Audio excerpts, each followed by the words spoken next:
Sir ರಾಜ್ಯ ಸರ್ಕಾರದಲ್ಲಿ ಏನೂ ಇಲ್ಲ, ಖಾಲಿ ಡಬ್ಬ ಆಗಿದೆ ಅಂತೇಳಿ ಒಂದು ಖಾಲಿ ಟ್ರಂಕ್ನ ಹಿಡ್ಕೊಂಡು ಸಂಸದ ತೇಜಸ್ವಿ ಪ್ರತಿಭಟನೆ ಮಾಡಿದ್ರು. ಅವರು ಕೂಡ ರಾಜ್ಯ ಸರ್ಕಾರ ಅರೆಸ್ಟ್ ಮಾಡುತ್ತೆ.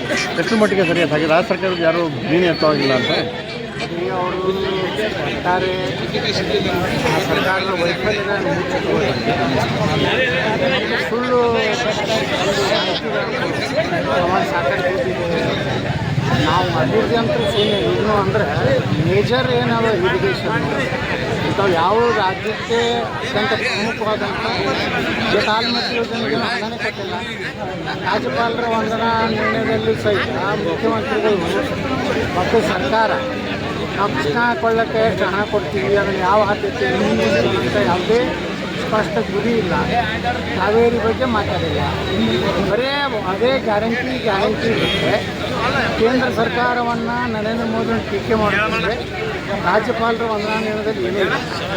ಇದರ ಅರ್ಥ ಏನೂ ಇಲ್ಲ ಅಂದರೆ ರಾಜ್ಯದ ಬೊಕ್ಕಸ ಖಾಲಿ ಇದೆ.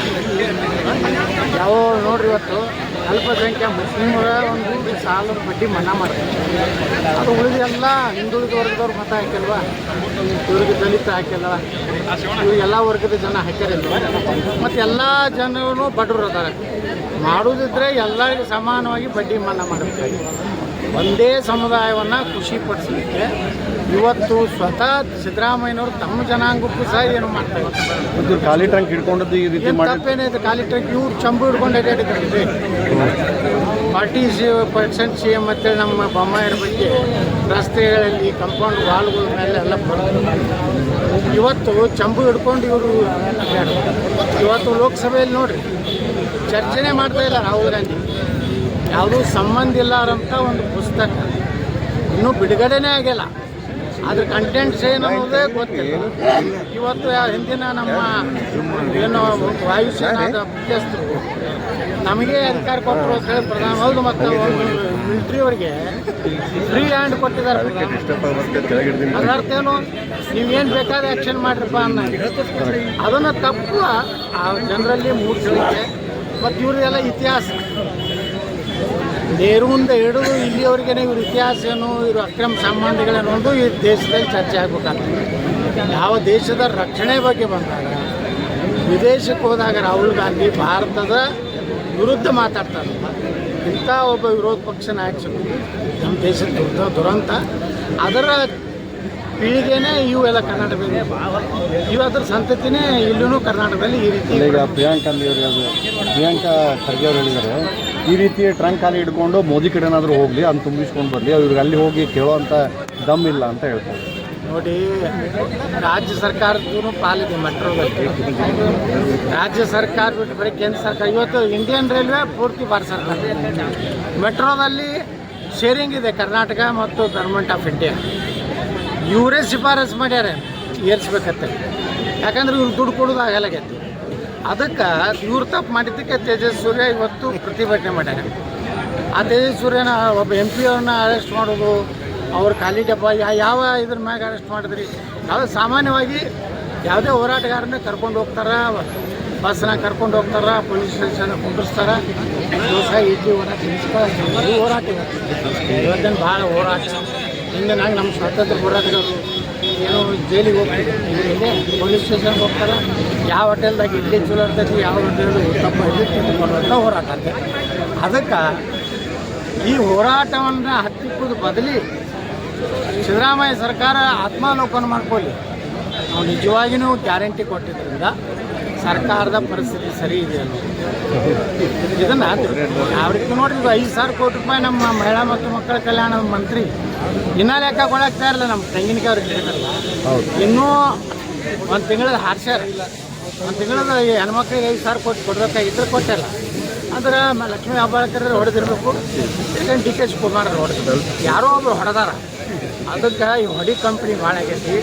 ಈ ರೀತಿ ನಮ್ಮ BJP ಅವ್ರನ್ನ, ಹಿಂದೂ ಕಾರ್ಯಕರ್ತರನ್ನ, ಹಿಂದೂ ಸಂಘಟನೆಯವರ ನೋಡಿ ಹೈಕೋರ್ಟ್ ಹೇಳಿದೆ, ಬಾಂಗ್ಲಾದೇಶರು ರೋಹಿಂಗ್ಯಾಗಳು ಭಾರತದಲ್ಲಿ ಅದಾರೆ, ಕರ್ನಾಟಕದಲ್ಲಿ ಇದ್ದಾರೆ, ಅವ್ರನ್ನ ಹುಡುಕಿ ಕೊಡೋರನ್ನೇ ನೀವು ಅರೆಸ್ಟ್ ಮಾಡ್ಲಿಕ್ಕೆ. ಅಂದರೆ ಈ ಸರ್ಕಾರ ದೇಶದ ಹಿಂದೂಗಳ ವಿರುದ್ಧ ದ್ವೇಷವನ್ನು ಸಾಧಿಸಬೇಕಾಗಿದೆ. ಇದು ಅಂತ್ಯಕಾಲ ಬಂದಿದೆ. ಇವತ್ತೇನು ದಿಲ್ಲಿಗೆ ಹೋಗ್ಯಾರಲ್ಲ DK ಶಿವಕುಮಾರ್, ಇದು ಸರ್ಕಾರದ ಪತನದ ಮೊದಲ ಹೆಜ್ಜೆ ದಿಲ್ಲಿ ಪಯಣ. ವಿಧಾನಸಭೆ ಮೇಲೆ ಕೂಡ ನಾವೇನಂತಂದರೆ ವಿಧಾನಸಭೆ ಮೇಲೆ ಕೂಡ ನಾವು ಭಗವಾನ್ ಧ್ವಜ ಹಾರಿಸ್ತೀವಿ. ಹೌದು, ಏನೇನು ಮಾಡೋದು? ಭಾರತ ಧ್ವಜದ ಮಕ್ಕಳು ಭಾರತ ಧ್ವಜದಷ್ಟು ಎತ್ತರ ಇಲ್ಲ, ಅದಕ್ಕಿಂತ ಸ್ವಲ್ಪ ಕೆಳಗೆ ಹಿಂದೂ ರಕ್ಷಣೆ ಮಾಡುವಂಥ ಒಂದು ಸರ್ಕಾರ. ಭಗವಾ ಅಂದರೆ ಎಲ್ಲರನ್ನೂ ಸಮಾನತೆಯನ್ನು ನೋಡುವಂಥದ್ದು. ಭಗವಾ ಅಂದರೆ ಯಾವುದೇ ಒಂದು ಜಾತಿಗೆ ಸಂಬಂಧಪಟ್ಟಿಲ್ಲ, ಅದಕ್ಕೆ ತ್ಯಾಗ ಶ್ರದ್ಧೆ ಇದೆ. ಅಂಥ ಒಂದು ಸರ್ಕಾರ ತೊಗೊಂಡು ಬರ್ತೀವಿ ಅಂತೇಳಿ ಯಲಗೂರು ಹನುಮಂತ ದೇವರ ಬಳಿ ನಾನು ಪ್ರಾರ್ಥನೆ ಮಾಡ್ಕೊಂಡಿದ್ದೇನೆ. ನಮ್ಮ ಸರ್ಕಾರ ಬಂದರೆ ಭಗವಾ ಧ್ವಜ ಅಂದ್ರೆ ಅರ್ಥ ಎಲ್ಲರಿಗೂ ಸಮಾನ ನ್ಯಾಯ ಕೊಡೋದು. ಯಾರೇ ಹಿಂದೂಗಳನ್ನು ತೊಂದರೆ ಕೊಟ್ಟರೆ, ದೇವಸ್ಥಾನಗಳ ಮೇಲೆ ಹಿಂದೂಗಳ ಮೆರವಣಿಗೆ ಮೇಲೆ ಕಲ್ಲು ಹೋಗಿದ್ರೆ ಬುಲ್ಡೋಜರ್ ಮತ್ತು JCB ರೆಡಿ ಇರೋವಂಥ ಸಂಕೇತ ಭಗವಾ. ಎಲ್ಲಿ ಹಾರಿಸ್ತೀರಿ ಅಂತ, ಎಲ್ಲಿ ಹಾರಿಸ್ಬೇಕು ಅಂತ ಬಿಡ್ಕೊಂಡಿದ್ದೀರಿ? ಎಲ್ಲಿ ನಾನೇ ಆದ್ಮೇಲೆ ನಾನೇ ಭಗವಾ ಆಗ್ತೇನೆ. ಅದ್ರಾಗ ಭಗವಾ ಜಾಕೆಟ್ ಹಾಕ್ಕೊಂಡೆ ಪ್ರಮಾಣ ವಚನ ಸ್ವೀಕರಿಸಿ ಭಗವಾ ಹಾರಿಸ್ದಂಗೆ. ಅಲ್ಲ, ಈಗ ವಿಧಾನಸೌಧದ ಮೇಲೆ ಹಾರಿಸ್ತೀನಿ ಅಂದ್ರೆ ಅದರ ಕೆಳಗೆ ರಾಷ್ಟ್ರ ಧ್ವಜಕ್ಕಿಂತ ಕೆಳಗಡೆ ಅಂತ. ರಾಷ್ಟ್ರ ಧ್ವಜ ನಮ್ಮ ಶ್ರೇಷ್ಠ. ಹೌದು, ನಮ್ಮ ಸಂವಿಧಾನ, ನಮ್ಮ ರಾಷ್ಟ್ರ ಧ್ವಜ ಅವು ಎರಡೂ ನಮಗೆ ಶ್ರೇಷ್ಠ. ಅವಕ್ಕೆ ನಾವು ಗೌರವ ಕೊಟ್ಟೇ ಕೊಡ್ತೀವಿ ಎಲ್ಲ. ಅದರ ಕೆಳಗೆ ಈಗ ಶಿವಸೇನಾ ಇದೆ, ಮುಂಬೈ ಪಾಲಿಕೆ ಮೇಲೆ ಭಗವಾ ಜೆಂಡಾ ಅಂತ ಹೇಳ್ತಾರೆ. ಭಗವಾ ಜೆಂಡಾ ಅಂದ್ರೆ ಆಡಳಿತ ವ್ಯವಸ್ಥೆಯಲ್ಲಿ ಭಗವಾ ತರ್ತೀವಿ. ಮತ್ತೇನಾದರೂ ಬಿಡ್ಕೊಂಡ್ರೆ ಸರ್? ಏನು ದೇಶ, ನಮ್ಮ ರಾಜ್ಯ ಉಳಿಬೇಕು, ದೇಶ ಉಳಿಬೇಕು, ಸನಾತನ ಧರ್ಮ ರಕ್ಷಣೆ ಆಗಬೇಕು. ಈ ದೇಶದ್ರೋಹಿಗಳು, ಭ್ರಷ್ಟರು, ರಾಜಕಾರಣಿಗಳು ಎಲ್ಲ ಪಾರ್ಟಿಯಾಗಿ ಏನದಾರಲ್ಲ ಅವರೆಲ್ಲ ಜೈಲಿಗೆ ಹೋಗ್ಬೇಕು. ಇಲ್ಲಾಂದ್ರೆ ಅಂತ್ಯಾಗಿ ಮನೆ ಹಾಕ್ಬೇಕು ಅಷ್ಟೇ. SIRಗೆ ರಾಜ್ಯದಲ್ಲಿ ಕೂಡ ವಿರೋಧ ವ್ಯಕ್ತವಾಗ್ತಾ ಇದೆ. ಸುಪ್ರೀಂ ಕೋರ್ಟ್ ಕಡೆಗೆ ಎಚ್ಚರಿಕೆ ಕೊಟ್ಟಿದೆ. SIRಕ್ಕೆ ಯಾವುದೇ ರಾಜ್ಯದವರು ತಕರಾರು ಮಾಡಬಾರ್ದು, ಎಲ್ಲ ರೀತಿಯಿಂದ ಸಹಕಾರ ಕೊಡಬೇಕು. SIR ಮಾಡೋದ್ರಿಂದ ಕಾಂಗ್ರೆಸ್ನವ್ರಿಗೆ, ಮಮತಾ ಬ್ಯಾನರ್ಜಿಗೆ, ಮುಲಾಯಂ ಸಿಂಗ್ ಯಾದವ್ಗೆ ಯಾಕೆ ತೊಂದರೆ ಆಗ್ಲಿಕ್ಕತ್ತದ? ಇವರೆಲ್ಲ ಫೇಕ್ ವೋಟರ್ಸ್ ಅದಾರಲ್ಲ. ಅದರಿಂದ ಇವತ್ತು ತಮಿಳ್ನಾಡಿನಲ್ಲಿ 1 ಕೋಟಿ ಸಮೀಪ ಸಿಕ್ಕಾರೆ. ಇವತ್ತು ಪಶ್ಚಿಮ ಬಂಗಾಳದಂತೂ ದೊಡ್ಡ ಅವರು ಸಂಘರ್ಷ ನಡೆದಿದೆ. ಆಸಾಮದಲ್ಲಿ ಅಲ್ಲಿಯ ಮುಖ್ಯಮಂತ್ರಿ ಹೊರಗೆ ಹಾಕ್ಲಕತ್ತಾರೆ. SIR ಆಗಬೇಕು. ಬಿಜಾಪುರ ನಗರದಲ್ಲಿ ಸುಮಾರು 15 ರಿಂದ 18 ಸಾವಿರ ಬೋಗಸ್ ಮತದಾರರು ಅಂತೇಳಿ ಉಳಿತ ಅಂಕಿ ಸಂಖ್ಯೆ